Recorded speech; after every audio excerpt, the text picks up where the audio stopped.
Hey, Rocketeers! If you are anything like me, you jumped on today and you were like, Rocket League news, Rocket League update, Rocket Pass 3, and started freaking out and got super excited.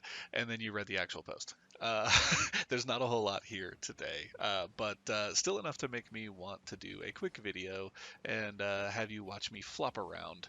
At least we're in casual today. You don't have to watch me lose in ranked, which is probably a good thing. Hey everybody, it's Salatalopoulos. I just wanted to talk about all of this today, super quick. Like I said, jumped on, was super excited. Saw that there was a community announcement for the Esports shop update and Rocket Pass 3.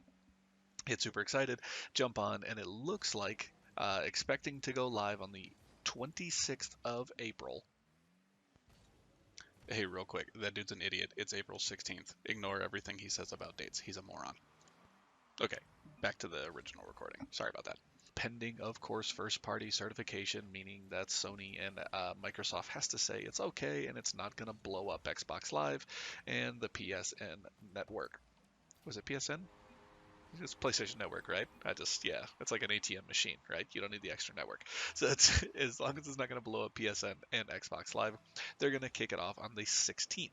Now, the silly thing is they are hoping that the next day, April 17th, they are going to be dropping Rocket Pass 3. So, with all that in mind, we're looking at a good 12 days before we actually see this and actually get our hands on it. Kind of to be expected. We expect to know about it before we get it. But the thing is, we just don't really know a whole lot. So the page says just introducing the esports shop. You'll now be able to show off your team pride for your favorite esports squad competing in Rocket League esports. So that's pretty much it. It says next week they're going to show us what's actually supposed to be in it.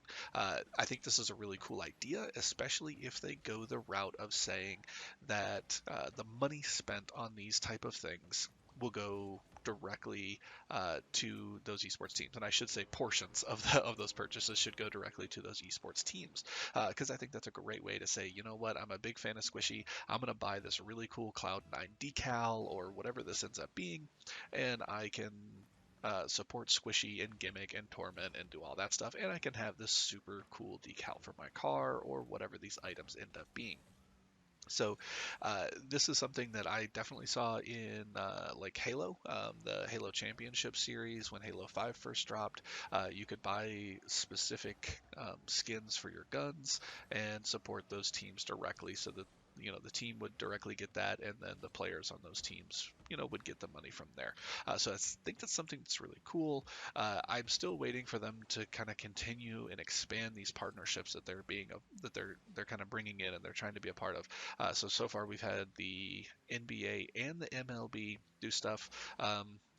Oddly enough, those are my two least favorite, least favorite professional organizations in North America right now. I'd love to see some hockey stuff. I'd love to see some NFL stuff, maybe even some collegiate stuff, which would just be too crazy. There'd be all crazy kind of stuff. But a man can dream. So we'll see. Side note: shouts to Michigan State. If I could have you guys root for my Sparty this weekend. Doc and I actually met while students at Michigan State.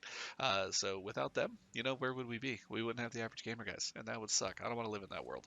So, so we'll see as they kind of continue to do these partnerships. I think it just makes too much sense to do the esports. I don't know why you wouldn't. So hopefully these decals and stuff are cool. Hopefully we get some neat looking things with it. Now, the big thing with Rocket Pass 3, it will debut with a challenge system. So it says get ready to climb your way to the pro tiers. Not exactly sure what they mean by pro tiers, if they just mean kind of the tiers after you have like the set unlocks where you're starting to get the painted items and the chances of special edition items and things like that. Not exactly sure if that's what they're looking for, or they just say simply that if you complete X amount of challenges, you get an extra item, or you get a guaranteed this or that. That will be really interesting for me to see. Now, I have to put it out there because quite some time ago, it was either Devin or Corey, I can't remember which, some of these psionics people that work like directly with the community, talked about not wanting to have like a physical manifestation of certifications, and so saying like there would be no way for you to see if I have like 3,000 juggler um, medals on my wheels or whatever, because right now certifications are just kind of dumb. There's just not really a whole lot to them, right? There's something that you see and there's something that traders are going to gouge you for extra money for, but other than that there's just really nothing there. And that idea was kind of brought up to maybe have like a tag instead of being like a rocketeer.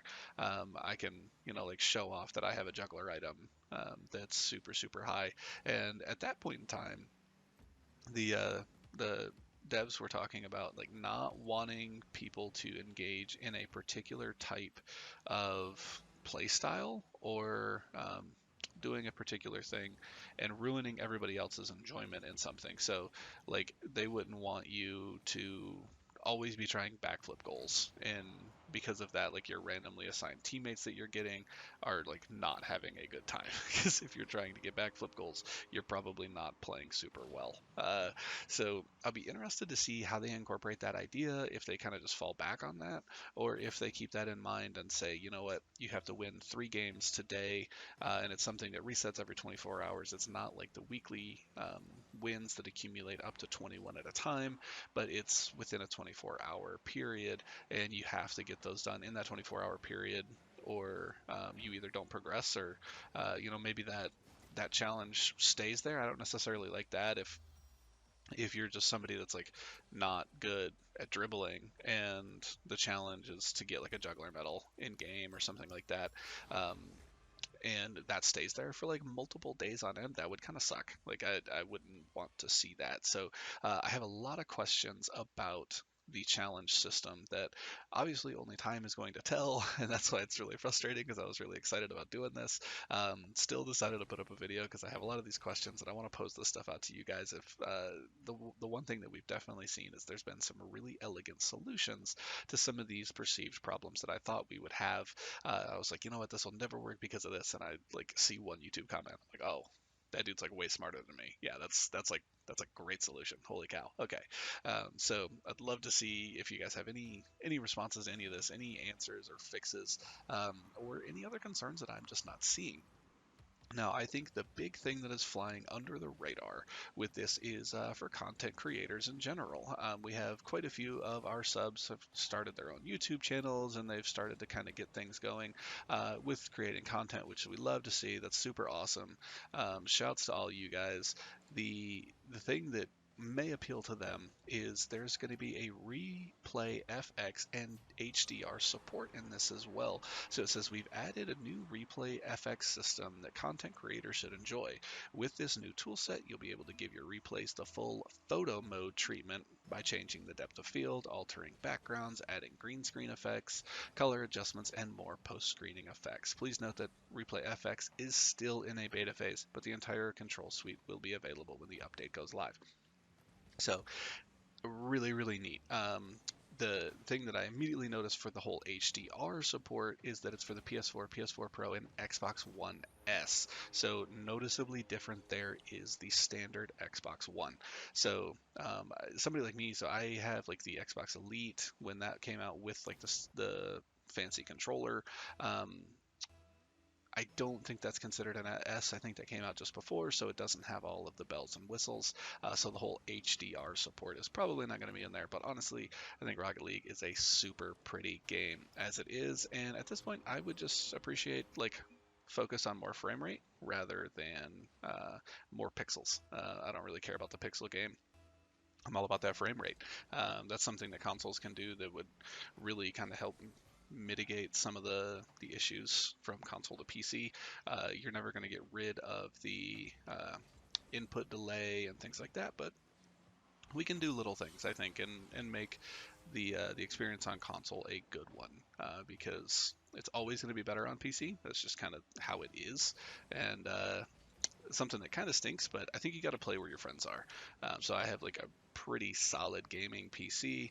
I've tried to play on PC, and this is just not like a game that I find enjoyable to just play by myself all the time. I got to play with my boys, and that's definitely something that like the post cross platform parties is like working to fix, but at the same time, still like I have a ton of items on this account that I don't really want to get rid of, and it's just so much easier to speak when you're both in an Xbox Live party together as opposed to like trying to make the PC connection work and all that stuff. So I think it just comes down to you got to go where your friends are, and you got to go where it's going to be the most social experience that you can have, because that's what this game is all about, in my personal opinion. But I also don't play once very much, so I get triggered playing once. So well, honestly, I mean, I think that's really the highlights.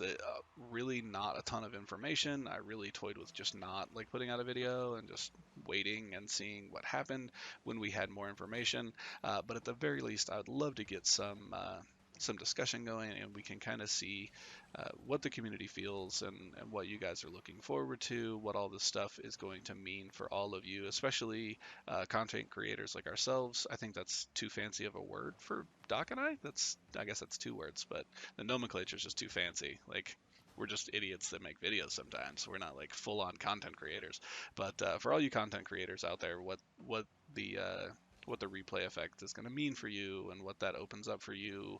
Um, I'm sure like compilations and doing thumbnails and stuff like that will be really neat. So, with all that said, I'm just probably going to leave it there. Feel free, let us know how you're feeling, what you're thinking, and I'm Doc, or I'm Sloth. Who am I? Oh, jeez, I'm going to go to bed. I'm Sloth for Doc. We're the Average Gamer guys, and we'll see you next time.